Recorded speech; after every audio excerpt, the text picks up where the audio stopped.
Okay, तो अभी हम पढ़ रहे हैं एंटीबायोटिक्स। एंटीबायोटिक्स में ओल्ड वाला अपन ने कर लिया है, अब मॉडर्न कर रहे हैं। मॉडर्न वाले में हमने उसको दो तरीके से क्लासीफाई किया है। पहला है बैक्टीरियोसीडल, सीडल किलिंग, ठीक है। सीडल जो है वो किलिंग इफेक्ट देता है, एंड दूसरा है बैक्टीरियोस्टैटिक, जो कि इसको स्टैटिक कर देता है। स्टैटिक करना मतलब उसकी ग्रोथ को इनहिबिट करना। दो तरीके से हमने उसको क्लासीफाई कर दिया है। कैसे मारेंगे भाई किलिंग इफेक्ट के लिए? भाई पाव भाजी खाओ। पाव भाजी का सबसे पहले हमारे लिए इम्पॉर्टेंट है पाव भाजी। तो अच्छी लगती है, तो खा ही लेते हैं, पाव इतना अच्छा नहीं लगता। तो पाव के लिए P for penicillin, A for aminoglycosides, O for ofloxacin, जिसको टॉन्सिल वगैरह होते हैं, मम्मी को ज़रूरत पड़ती है ना, ठीक है। तो ये है। अब इसमें से सिर्फ P फॉर पेनिसिलिन का स्ट्रक्चर याद रखना है। अभी मैं बैक्टीरियोस्टैटिक की बात कर लेता हूँ। अब मैंने पाव भाजी खा लिया, अच्छा है, थक गया भाई। अब क्या होता है ना कि जैसे मैं कहीं आंसर लिख रहा हूँ, मैंने दो एग्जांपल लिखे, पहला एग्जांपल कुछ लिख दिया, दूसरा एग्जांपल लिख दिया, मैं थक गया, मैं बोला एक्सेट्रा। अगेन मैं वही एक्सेट्रा बोल रहा हूँ। मैंने यहाँ पे पाव भाजी कर लिया, मैंने एक्सेट्रा बोल दिया, ETC। अब ETC किसके लिए स्टैंड करता है?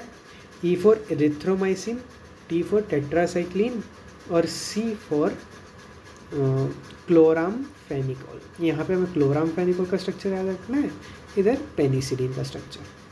पेनिसिलिन का स्ट्रक्चर याद रखना है सबसे पहले अपन को। तो पेनिसिलिन मैं लिख देता हूँ ना।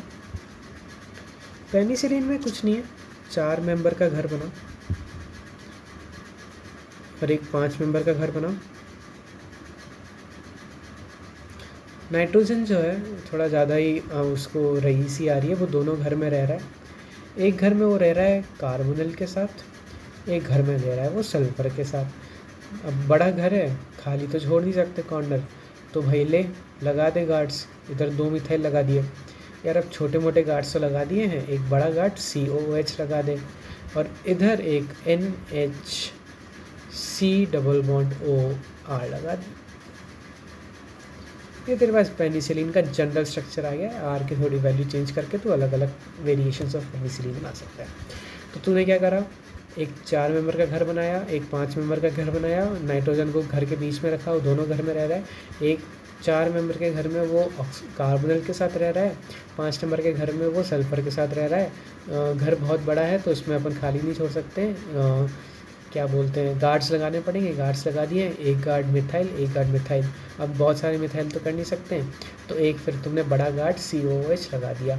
इधर जो बचा है उसमें भी खाली तो छोड़ेंगे नहीं, तो उसमें क्या कर देते हैं, NHC डबल बॉन्ड OR लगा देते हैं। R can be changed. ये हमारे पास पेनिसिलिन का स्ट्रक्चर हो गया।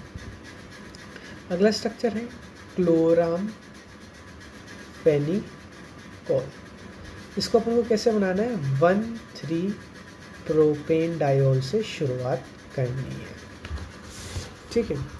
मैं को क्या करना है, CH2 CH2 CH2 OH OH। क्या ये 1,3 प्रोपेन डायोल है? हाँ। अब इसमें इस वाले कार्बन पे एक जो मतलब कार्बन का एंड वाला है उस पर फिनोल लगा दे, ठीक है। और जो बीच वाला कार्बन उस पर हाइड्रोजन हटा, नाइट्रोजन लगा, NH सीरोमो अमाइड लिंकेज, फिर एक कार्बन उस पर 2 जेमिनल क्लोराइड बना दें।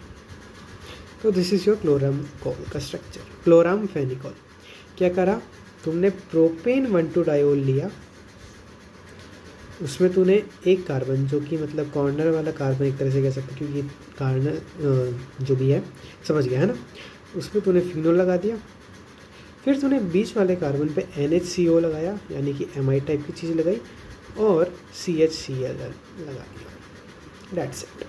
अब ध्यान रखना, नाइट्रोजन और Cl दो नॉन मेटल को थोड़ा दूर रखना है। कन्फ्यूजन हो सकता है ना कि NH लगाना है CO लगाना है, तो NH पहले लगाना है। तो ये तेरे क्या हो गए, मॉडर्न एंटीबायोटिक्स जो हैं वो ख़त्म हो गए।